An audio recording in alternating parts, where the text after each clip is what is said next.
enseignés par des personnes différentes. Hein, moi, j'ai enseigné pendant 40 ans la philosophie, et il n'était pas question que je mette au programme des œuvres littéraires, ce n'était pas prévu par le système. Et puis réciproquement, les gens qui enseignaient la littérature éventuellement dans la salle à côté avaient une activité censément complètement indépendante. Alors, c'est une situation qui, dès mes études, m'avait paru pas très satisfaisante, même à la limite adhérente. Quand justement j'ai fait mes études, j'ai longuement hésité pour savoir de quel côté j'allais m'engager. J'aurais bien aimé faire les deux en même temps, mais c'est pas possible, il fallait choisir. Hein. C'était partir soit du côté de la littérature, soit de la philo. Alors j'ai choisi la philo, mais je n'ai jamais perdu mes intérêts pour la littérature. Et il m'a toujours semblé que c'était pas séparé, et surtout pas incompatible du tout. Hein, et que donc la littérature est un très très bon terrain, lieu, espace où on peut investir des préoccupations philosophiques. Bon, ça c'est le premier point. Alors, le deuxième point, toujours sur le plan des généralités, c'est qu'il m'est apparu aussi très rapidement que si on veut philosopher avec la littérature, hein, j'ai publié un livre sous ce titre, Philosopher avec la littérature, il faut éviter de chercher dans les œuvres littéraires de la philosophie déjà toute faite, hein, qu'il n'y aurait plus qu'à extraire. Et bon, c'est pour ça faire un travail sur la philosophie de Victor Hugo, la philosophie de Marcel Proust, la philosophie de Jean Racine, etc. Tout ça, ce sont des... Naturellement, on peut essayer de le faire, hein, et ça a été fait, hein, mais ça donne des résultats qui ne sont pas très très intéressants. Le rapport de la philosophie à la littérature n'est certainement pas un rapport direct, c'est un rapport biaisé, transversal.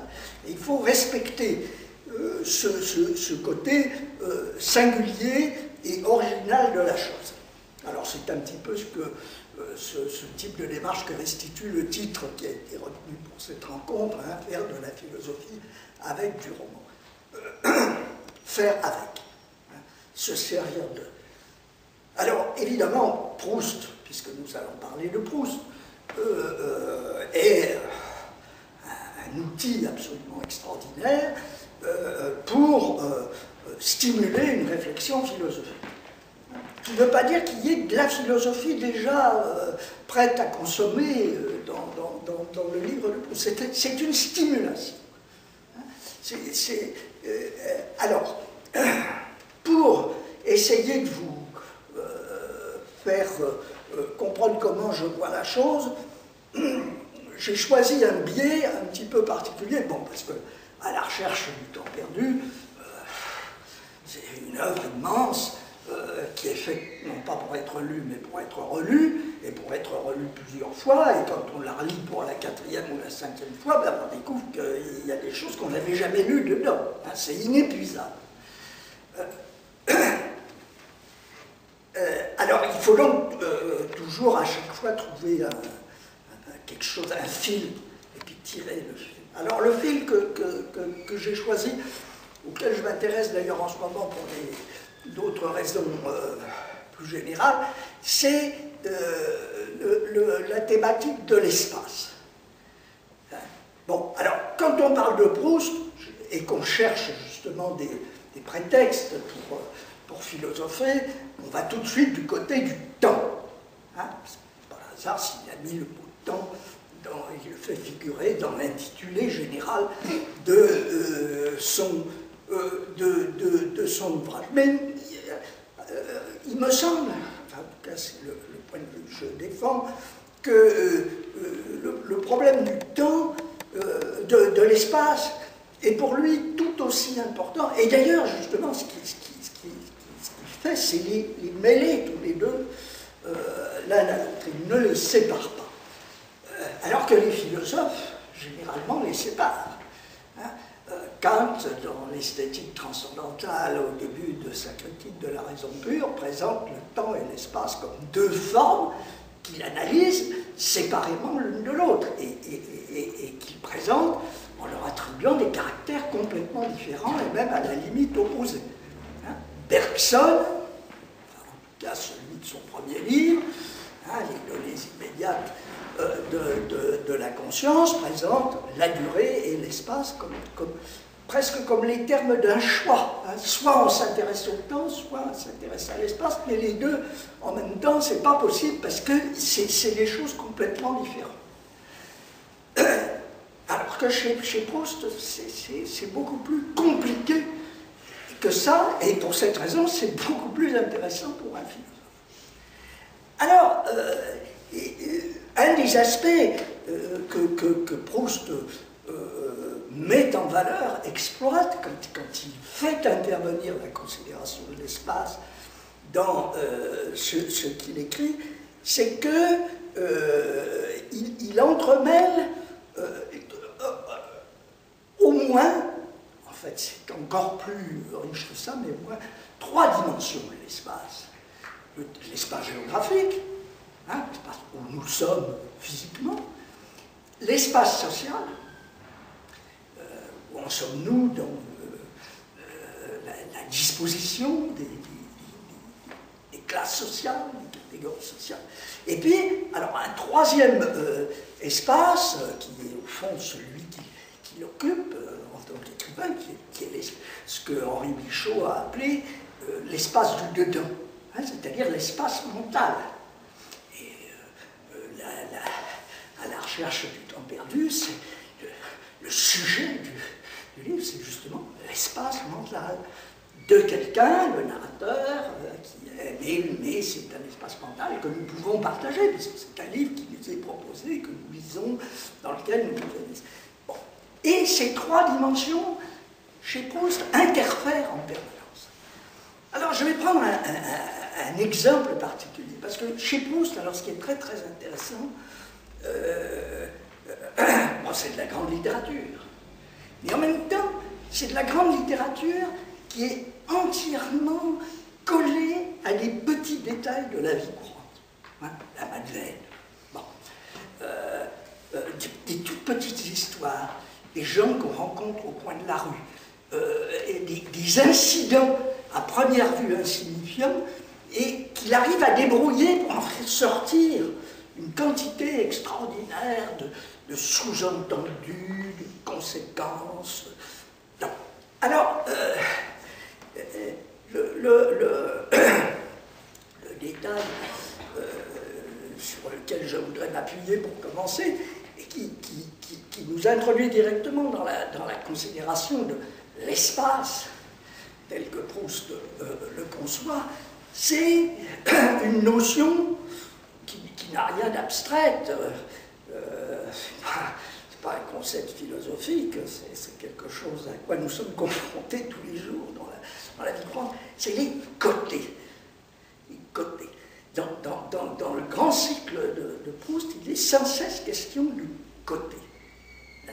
Et c'est pas un hasard si 2 des volumes, à la recherche du temps perdu, font intervenir ce terme, hein, du côté de chez Swann et le côté de Guermantes. Alors qu'est-ce que c'est que ces côtés? Tout au début du cycle, hein, dans la première partie du premier volume, celle qui s'appelle Combray, nom de lieu, nous sommes tout de suite quelque part dans l'espace. Combray, qui est le lieu où, enfant, le narrateur passait ses vacances, et donc il se remémore un certain nombre de souvenirs. Et c'est là que commence ce que j'appellerais, pour abréger, l'affaire des côtés, l'histoire des côtés. Hein, il raconte que à Combray, quand on y séjourne, pour passer des vacances, on peut faire 2 types de promenades. Hein, depuis la maison de Tante Léonie, soit on sort par devant, hein, la grande porte qui donne sur la rue, et alors on fait la promenade, il raconte, qui conduit vers un paysage de plaine. Et cette promenade, c'est une promenade assez courte, qu'on peut faire donc facilement dans l'après-midi, et même si, un peu comme ça serait le cas aujourd'hui, s'il ne fait pas très beau. Et c'est cette promenade qui mène du côté chez soi, vers les églises.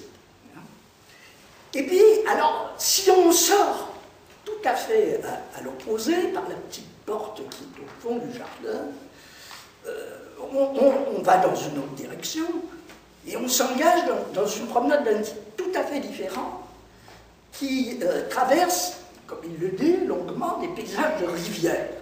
Hein? Alors la rivière, c'est la Vivonne, alors il y a des descriptions absolument étonnantes. Je précise, hein, parce qu'on fait souvent la confusion, les aubépines, c'est de l'autre côté. Et ce n'est pas un hasard si les aubépines sont du côté de chez Swann, et pas quand on prend la petite porte du jardin de l'autre côté. Alors cet autre côté, c'est le côté de Guermantes. Et le côté de Guermantes, alors c'est différent, c'est une promenade longue. Hein? Donc on ne peut pas la faire si les conditions météorologiques ne sont pas favorables. Il explique que la bonne est prévenue, l'heure du dîner est retardée d'1 heure, quand on fait cette promenade-là, etc. Bon, tous ces détails, très concrets, hein, il y en a bien d'autres, hein, sont accumulés pour faire comprendre qu'il s'agit de deux expériences qui sont complètement différentes. Elles sont complètement différentes, et cette différence, elle est tout de suite perceptible si on prête attention aux deux formules. Hein, du côté chez soi, du côté d'eux. C'est comme si on était déjà en route. C'est une promenade qui conduit dans un environnement familier. Et en faisant cette promenade, on passe à Tansonville, à côté de la propriété d'une personne très connue dans la région, Swann, le fils d'un agent de change qui était déjà très connu, et alors c'est le bruit qui circule de façon insistante à Cambrai, a fait un mauvais mariage, et donc on continue à le saluer, à le recevoir, à le voir, mais on ne veut pas voir sa femme, hein, qui est une personne suspecte de mauvaise vie, et on fait comme s'il n'avait pas de cette femme une fille, dont personne ne veut entendre parler, qui va être le premier amour, hein, du narrateur, Gilberte, hein, la fille de Swann. Bon. Et quand on fait la promenade du côté de chez Swann, donc Swann, c'est un grand bourgeois, un homme très très fortuné, mais avec lequel les gens de Cambrai se sentent de plein pied, ils connaissent sa famille depuis très très longtemps, c'est un personnage familier. Et puis les parents du narrateur, qui viennent d'un milieu qui est comparable, sont... Alors ceci dit, quand on va de ce côté-là, on ne va pas chez Swann, parce que justement, ce serait déroger à un interdit, donc on fait le tour. Hein, on ne s'approche pas de peur de rencontrer la dame avec qui il ne faut surtout pas avoir de rapport. Alors l'autre côté, c'est complètement différent. Hein, le côté de Guermantes, d'abord, le narrateur précise, on ne va jamais jusqu'au bout. Hein, Guermantes, on n'y arrive jamais. C'est quelque chose qui est dans une espèce de lointain transcendant. Et Guermantes, qu'est-ce que c'est? Alors, c'est pas chez Swann, c'est chez quelqu'un. Mais Guermantes, c'est pas quelqu'un. Hein? Personne n'aurait l'idée à Cambrai de dire on va chez les Guermantes. Pas possible, ce n'est pas pensable. Hein? Guermantes, c'est un lieu historique qui désigne une réalité sociale, alors qui n'est pas familière du tout, elle est au contraire complètement au-delà, on ne peut pas fréquenter ces gens-là, c'est la grande aristocratie, la noblesse qui remonte aux croisades, c'est Geneviève de Brabant, dont il existe une effigie bougies en vitrail dans l'église de Combray. Et Guermantes, ce n'est pas un nom de personne, hein, c'est une lignée. Et une lignée dont, alors à Combray, on sait que ce sont les gens de la haute, hein, ce sont des gens très très respectables, mais absolument lointains, hein, dont on est séparés par une frontière. Aller du côté de Guermantes, de chez les Guermantes, ça n'est pas possible. Et d'ailleurs, alors c'est très très important tout ça, parce qu'on comprend de la manière dont ces détails sont rapportés que c'est cette situation très particulière qui attise chez le narrateur, dès ses années de jeunesse, le désir justement de forcer, de franchir cette barrière, de connaître ces gens qui sont à première vue inaccessibles, qui ont un caractère sacré, hein, des gens qui sont absolument autres, alors que Swann n'est pas autre, dans ce monde-ci, il n'est pas de l'autre côté d'une barrière. Alors, vous vous souvenez peut-être, si vous avez lu Combray, que tout enfant, il a quand même une petite idée de ce monde autre, à une occasion exceptionnelle, justement, une fête municipale en l'honneur de Geneviève de Brabant et la duchesse, qui va devenir après dans l'histoire un personnage très très important, hein. Oriane, elle est venue honorer donc elle passe dans l'église et l'enfant la regarde avec des yeux admiratifs, c'est comme si elle était descendue du vitrail, hein. On retrouve toujours le côté surnaturel, hein, de ces gens-là. Mais il remarque, c'est dans l'épisode où est racontée cette petite aventure, il remarque quand même, avec ses yeux d'enfant, qu'elle a un gros nez et qu'elle a un bouton sur la figure. Hein, ce qui est l'indice que, après tout, ces gens-là sont des gens comme les autres.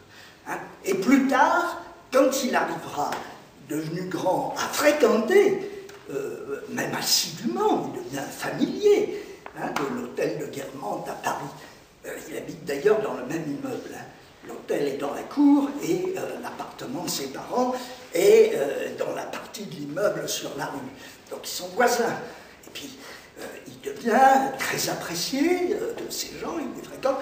Alors, il a gardé ses expériences de jeunesse, il a idéalisé ces gens-là. Et Oriane, il en est devenu amoureux très très jeune, etc. Mais c'est un amour qui va s'effilocher au fur et à mesure.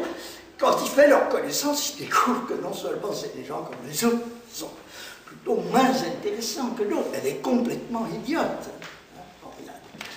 Enfin, comme peut l'être une grande dame de l'aristocratie, elle fait semblant. La seule chose dans laquelle elle soit experte, c'est qu'elle sait exactement comment une dame doit s'habiller à telle ou telle heure de la journée. Alors évidemment, c'est un art, hein, et c'est quelque chose qui, à la limite, ne s'invente pas. Hein, mais en dehors de ça, elle est une personne tout à fait ordinaire. Bon, alors laissons ça de côté. Je reviens de l'autre côté, du côté de chez Swann. Côté familier. Alors un jour, il raconte ça, c'est tout à fait par hasard. Alors le bruit a couru dans Combray que Swann était en voyage à Paris. Alors tout le monde a supposé que comme il est en voyage, il n'y a personne chez lui.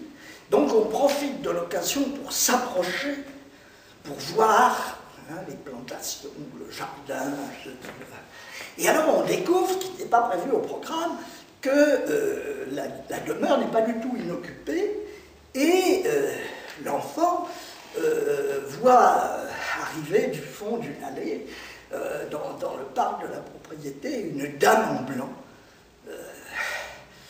somptueusement habillée.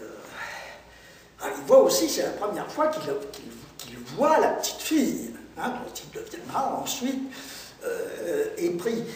Gilbert. Enfin, je laisse la petite fille pour le moment de côté. Ce qui est intéressant, c'est la dame en blanc. Alors, la dame en blanc, c'est évidemment, bon, Swann est parti à Paris pour affaires, mais sa femme est restée à la maison. C'est elle, c'est Madame Swann.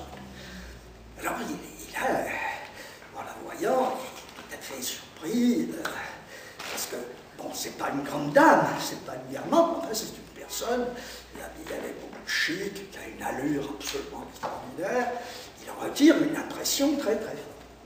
Et cette impression tellement forte que lui donne la dame en blanc est tellement forte qu'il ne fait pas le rapprochement avec une rencontre qu'il a faite avant, toujours enfant, hein, au cours d'une visite chez un oncle qui a des habitudes un peu légères. Il a rencontré une dame en rose qui lui avait tenu des propos justement assez légers, enfant l'avait étonné, mais lui avait beaucoup plu. Il avait raconté ça à ses parents, qui avaient été scandalisés, furieux, et qui ont immédiatement rompu toute relation avec l'oncle en question. Or, la dame en blanc et la dame en rose, c'est la même personne. Hein, c'est comme dans, vous savez, c'est un exemple que prennent très souvent maintenant les logiciens, l'étoile du matin et l'étoile du soir, c'est la même étoile. Quand on parle de la même chose. C'est la même personne, donc c'est la fameuse Odette, Odette de Crécy, que Swann a épousée. Alors on saura comment ça s'est passé, le mariage, en lisant la deuxième partie, hein, Un amour de Swann, de ce premier volume, sont racontés les épisodes successifs totalement improbables, inattendus, qui ont conduit Swann, ce grand bourgeois cultivé, à épouser, appelons les choses par leur nom, une cocotte. Hein, une cocotte de grand style, comme il y en avait à l'époque. Hein, un bel Otero, etc. Enfin, c'est ça. Dans un passage de Un amour de Swann, évoqué au passage, un certain Monsieur Biche, peintre de son état, dont on comprendra plus tard que c'est la même personne qu'Elstir, le grand peintre impressionniste, dont il y a des tableaux chez les Verdurins, mais aussi chez les Guermantes. Hein, et il y a dans l'atelier de Monsieur Biche un portrait de Miss Sacripan, hein, qui est encore la même personne, en tenue légère, amusante. Elle avait dû, dans ses débuts, travailler dans des cabarets ou des trucs comme ça. Alors, c'est la même. Alors là, en suivant les gens dans leur déplacement dans l'espace, on rencontre un problème qui est un problème de fond, qui intéresse énormément Proust et qui traverse tout le roman, qui est le problème de l'identité. Qui sont les gens, hein, or, et la leçon de l'histoire, c'est que justement, c'est absolument impossible de savoir qui ils sont.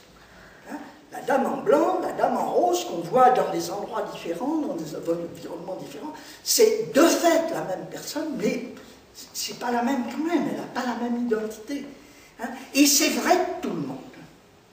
Hein, c'est vrai de tout le monde. Alors, le cas, évidemment, le plus frappant, c'est Albertine.